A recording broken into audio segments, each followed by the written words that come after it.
Hey friends, இன்னைக்கு நம்ம பார்க்க போறது நெட்ஃபிளிக்ஸ்ல இருக்கிற 3 அண்டர்ரேட்டட் ஹாரர் ஜேம்ஸ். ரொம்ப பேர் மிஸ் பண்ணிருப்பீங்க, பட் ட்ரஸ்ட் மீ, இந்த movies worth your time. Number 1ல 2020ல ரிலீஸ் ஆன ஹிஸ் ஹவுஸ். ரெஃப்யூஜி கப்பிள் ஒரு புது ஹவுஸ்க்கு ஷிஃப்ட் ஆகுறாங்க யூகேல. ஃபர்ஸ்ட்ல நார்மல் ஹாண்டட் ஹவுஸ் மாதிரி ஃபீல் வரும், பட் ஸ்லோலி நீங்க புரிஞ்சுக்குவீங்க இது கோஸ்ட் ஸ்டோரி மட்டும் இல்ல, இது வேற ஏதோ ஒண்ணுன்னு.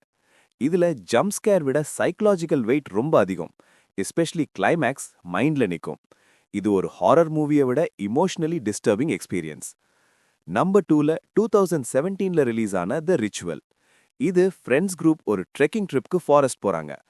ஃபாரஸ்ட் அட்மாஸ்பியர் தான் biggest villain. Dark, creepy, unknown symbols, யாரோ நம்மள பாக்குறாங்கன்னு ஒரு ஃபீலிங். பிளஸ் ஹீரோவோட கில்ட் ஆங்கிளும் ஸ்டோரிக்கு டெப்த் கொடுக்கும். இது slow burn, but pay off super வர்த்தா இருக்கும். நம்பர் 3ல 2018ல ரிலீஸ் ஆன அப்பாசில். இது கொஞ்சம் different, cult plus horror combo. Hero ஒரு ஐலண்டுக்கு போறான் தங்கச்சியை காப்பாட்ட, பட் அங்க நடக்கிறது full madness. Violence, rituals, dark secrets ரொம்ப ராவா இருக்கும். இது டிபிக்கல் கோஸ்ட் இல்ல, more like disturbing human horror. சில சீன்ஸ் ரொம்ப அன்கம்ஃபர்டபுளா இருக்கும். ஆல்ரெடி பார்த்தவங்க உங்க ஃபேவரட் எதுன்னு கமெண்ட் பண்ணுங்க. இந்த வீடியோ பிடிச்சிருந்தா நம்ம சேனலை சப்ஸ்கிரைப் பண்ணிக்கோங்க.